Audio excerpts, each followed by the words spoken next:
Hello everybody, this is Toys R Us, and for this new figure unboxing and review, we're going to be looking at the Transformers Legacy Voyager class Soundwave figure. So what we're going to do with this video, we're going to unbox him live in a second, have a look at the entire contents of the packaging. We're then going to have a detailed look at him in both of his modes to help you decide how you want to display him. We will of course do some comparisons with him and his original Generation 1 self, as well as some other comparisons including the original owner of the mould with the battle damage, and indeed, because Soundwave is such a popular character, quite a few other versions of him down the Generations toy line as well. So as I start to pop these away, I'd like to remind anybody who's not subscribed to this channel that if they hit that subscribe button for me now, please, it really will help me out. And then before we open the box up as well, we've got to take at least a few seconds to have a look at the beautiful artwork that we've got going on here. So of course, because he's packaged in robot mode, on the front we've got a picture of the alternate mode. Then on the side we've got the robot mode on the bottom half, and then the top half we've got the face and bust area, which again looks stunning. We can see already that it's going to take 25 steps, and we already know, as I say, this is just a redeco without the battle damage basically of the Siege version of this figure. So I'm excited to have a look at him and see how clean he looks. On this particular side we've got the Legacy Wave 1 artwork that we are now also very accustomed to. Now, as I start to cut this open, I'm also going to take the opportunity to thank Robot Recruits, which is the online shop in which I purchased this from. And as you can see, they got this to me nice and safely. So let's have a look at him and what exactly is going to come inside this box. And again, I mean, that's a huge gap on the bottom there, to be honest, isn't it?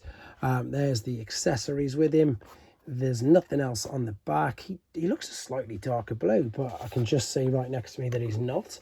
Oh, nearly knocked everything over. We've got the instructions there, of course. So then what I'm going to do right now, and for the rest of the video, the next stage will be to set him free, come back, do some first impressions. Then we're going to have a look at him in both of his modes, etc., and do some more comparisons. Let's set him free for a start, though, and kick off then.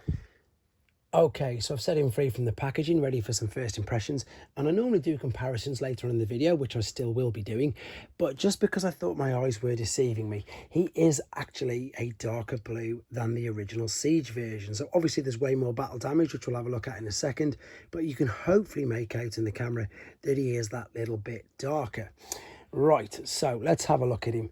Bot mode, I think fantastic. Alternate mode, I don't think it's too great, to be fair, but we'll have a look at that in a second. What I do really like, excuse the glare about the bot mode, is the light piping, the fact that we've got the yellow eyes, because that's obviously more toy accurate, which looks fantastic. Again, as it's a new figure, articulation is fantastic. Head swivel all the way around, looks up and down, arms all the way around at the shoulders, out to the side, bicep flexion. We've got the swivel as well just below the shoulder. We haven't any wrist articulation. It does move backwards and forwards, but that is mainly just for transformation purposes. And of course we've got the extended index finger, so if you wanted to, you can extend and make it look like he's going to be pressing and ejecting from his chest, which of course he does. The chest does eject normally. Now the only issue with this, and again it's a little bit strange, is that obviously most of these weren't classed as cassettes, were they? And if we transform this guy up, Rat Bat ready to pop in, he doesn't look exactly like a cassette, but he doesn't fit in the greatest, and none of them do, to be honest. In fact, sometimes you see and you hear people recommending that you don't actually do this, because they do. There you go, that's exactly why. They do get stuck, and then it's a case of prizing them out, hopefully of course like that with no damage. But of course the cassette deck does open, even though of course his alternate mode is of course not a cassette player. So rest of the articulation, waist swivel, there's a bit of a skirt here either side as well, so the legs can go out to the sides, to the back. You've got knee bend and you've got ankle tilt and rock. So as you would expect, especially with the Voyager class, pretty much full range of articulation. As I say, the light piping is a great little touch. The Decepticon symbol in the front is another lovely little touch there. The gold around here just works. I really like this. Again, I like the detail there on the bottom, and as you can see, the silver is actually really quite shiny because it's popping back with the reflection on the light of this camera straight away. The back's not too bad. There's not too many gaps. It's pretty much all tucked away. And okay, there's gaps in the forearm, and that's of course where his fists are going to go. Now he does have two other modes apart from his alternate mode, which aren't in the instructions. I'm going to show you both of them. One is a fan-made mode, and then the other is more of an Easter egg mode put in there specifically. But what we're going to do first and foremost, though, is have a look at him in his instruction and basically his main and only advertised alternate mode. So let's have a look at him in his space hovercraft, whatever it is, mode right now. Okay, then we're back, and as you can see, he's in his alternate mode. Quick apologies, no transformation process on this video. Couple of reasons: one, to keep the main length of the video down, and two, is not to spoil it for anybody who doesn't want to see it, because it's a new figure. Obviously some people are thinking of purchasing this and they might not want it ruining for themselves. Now I've got to confess, this version, or this alternate mode shall we say, it's one of my least favorites. I'm going to be super honest and just say it. And as I say, even with the siege mold, and of course it is just the siege mold just redecoed, so even if we get the accessories like so and we pop these in to the thrusters either side, I think it's a red dwarf ship. Oh, that's the other thing I was going to explain to you in a second as well, that I do seem to have a few issues with these popping off as well. I think it actually reminds me of a red dwarf ship, which it's an old British comedy space program, and it does remind me of one of the ships that was in that, to be honest. Right, let's clip these all the way in. It just, for me, it just doesn't do it. I've got to be super honest. So that's, as I say, the obvious maybe tiny cockpit. I think one of the other reasons as well, and maybe I'm just unlucky, or I'm pretty sure I haven't transformed it wrong, it just keeps popping out. It doesn't want to hold itself in position. It's slightly off there no matter how many times I try and get it to balance. But even besides them small tiny little issues, it just, for me, as I say, it just doesn't do it. I don't think it looks that great at all. You can actually take this accessory as well, and on the underside you can see there's a big cutout there, and you can put that in there. So I suppose the best thing about this is that you can store all the accessories on it in either mode. But again, for me, these again, I suppose, remind me a bit of like a Skidoo or whatever, but it's one of Soundwave's. It's a great attempt, don't get me wrong. Of course, it's really hard trying to bring a tape deck into the 21st century, so it's a good attempt, but for me, it just isn't working. I don't think there's much more to say about this particular mode. We're going to come back in robot mode though, and what I am going to do is I'm going to show you how to transform him into the two other modes. So let's come back with him in robot mode for the next part. Okay then, so we're back with him in his robot mode, and before we have a look at how he displays and can be posed with his accessories, we're going to have a look at the two other modes. So one is an intended Easter egg mode, and the other one is a brilliant fan-made mode. So I'm going to do my very best to do this for you straight away. My Soundwave is being very temperamental at the moment though. These keep falling off all of the time, so what I'm going to try and do, as I say, show you how to do it. What we're looking at doing is getting this part here, folding this out, and then if you take the grey part, fold it all the way out. To be honest, once you open that, keep the head flush, fold this all the way back, tuck that away, close it back up, and then take the grey part and extend it all the way up and over, and that huge tab will fit into the front. Now what we're looking at doing is transforming him into the antenna, radio pole, street lamp, whatever it is that you want to call it, from that very first Transformers episode. It's quite a clever little mode, to be honest. Then we've got the arm. We're going to fold this out, tuck away the fist, turn the orientation around like so, and tuck it behind there. Make sure this is sticking upright.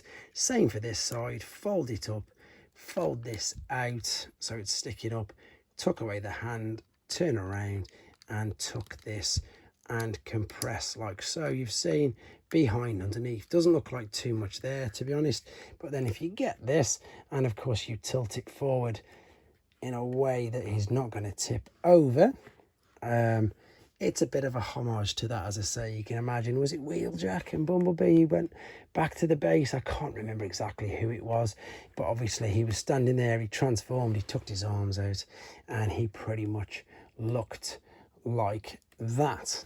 There we go. So that is the one intended Easter egg mode that we've got.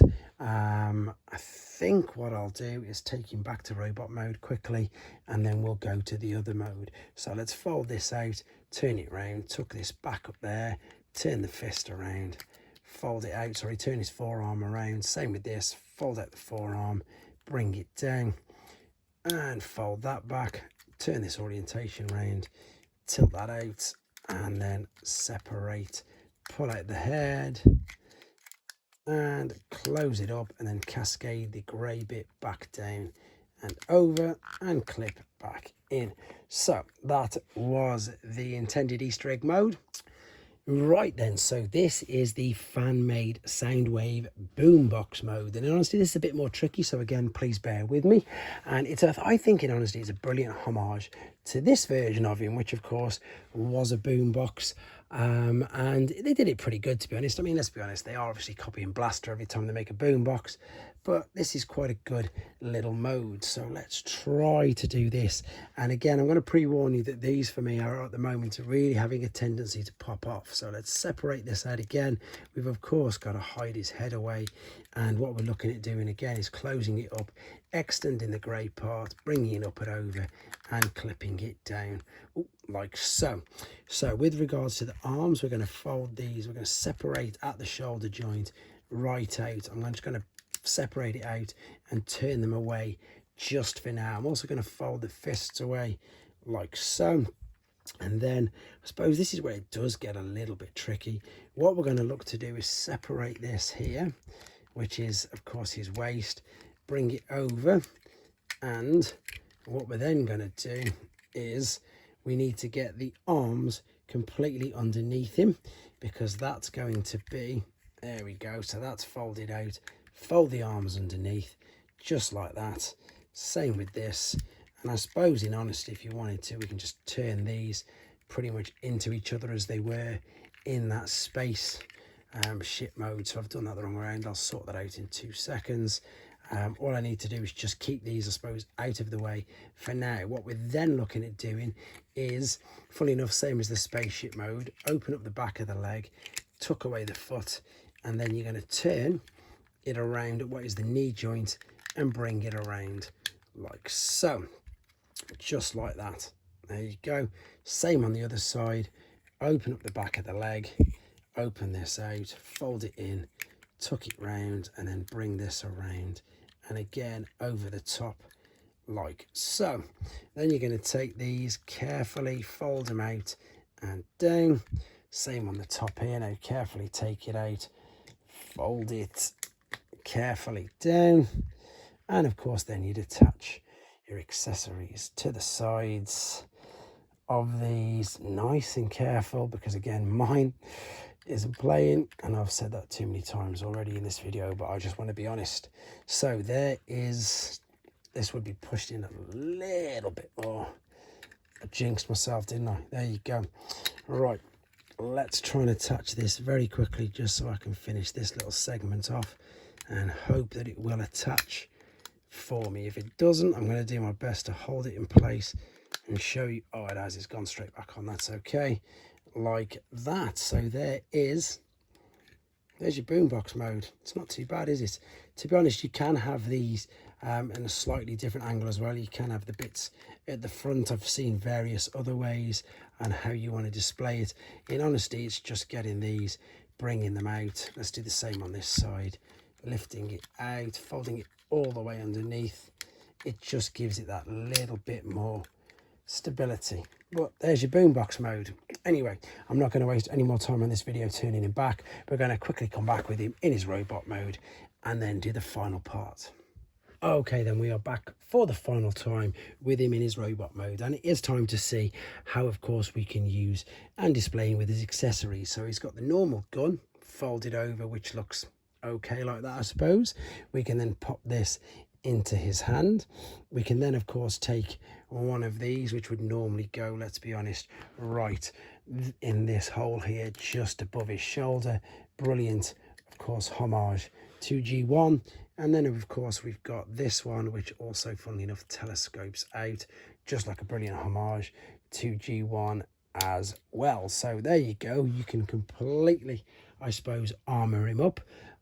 There's other things, of course. There's loads of ports all over him that you can attach even more and more to him. You can extend this out if you wanted to and have it as a larger gun mounted like that.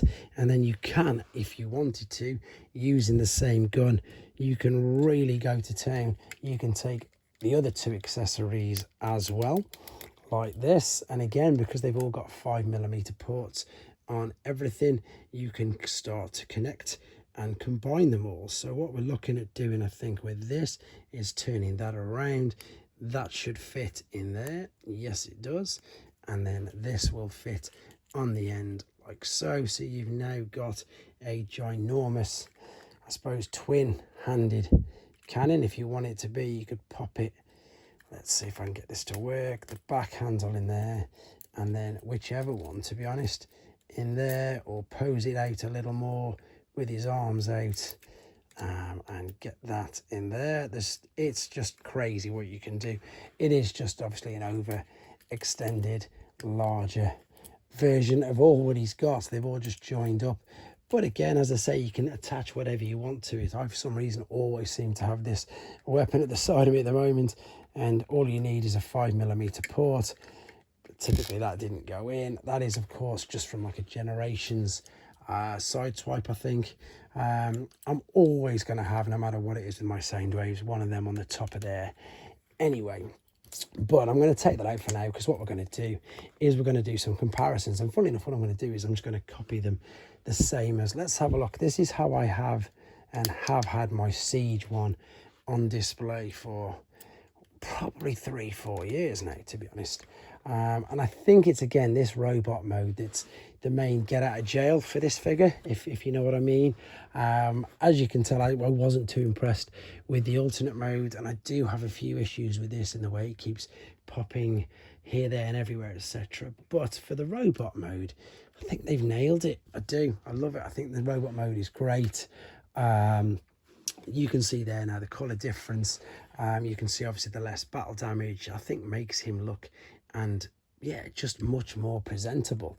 I loved the Siege idea when he came out, with the fact that we had battle damage figures, but I think now seeing this one, which isn't, I think I actually prefer this. Of course, this one is in a different league, even though the robots are pretty much the same. This is, of course, the Netflix one. I do apologise about the glare on the back of these. It's just tidier. It's just all tidier up at the back, etc. You haven't got all this extra kibble. And of course, it is a tape cassette player, which is what Soundwave is always going to be, I think. And it's really hard. Of course, it's hard because people don't really know what a cassette player is, of course. So that's the main one. You can see how they compare there. Another one that didn't have a great alternate mode, but I think actually the alternate mode was better than the spaceship, is the Fall of Cybertron version, which is there. Of course, as I say, we've seen the Titans one, which is huge. Was that the Power of the Primes? Anyhow, Prime Wars trilogy version, shall we say, because that pretty much covers all bases. He's, of course, had a newer version, well, a version in between the Siege and the Legacy, and that's the Core class, which is just great. And, of course, we have to do this, which is his original Generation 1 self. So that's what I meant when I was referring to the yellow eyes. So even in the cartoon, he had the red eyes, which is what they did with the Netflix one. And obviously with the yellow eyes, they are homaging the original toy. But there we go. There is nothing else more to say about this figure. Robot mode is amazing. Fan mode is quite fun. Lamppost mode is reasonable. Alternate mode, not for me at all. You can display him in robot mode though, and I think he looks great. Let me know your thoughts in the comments, please. Take care.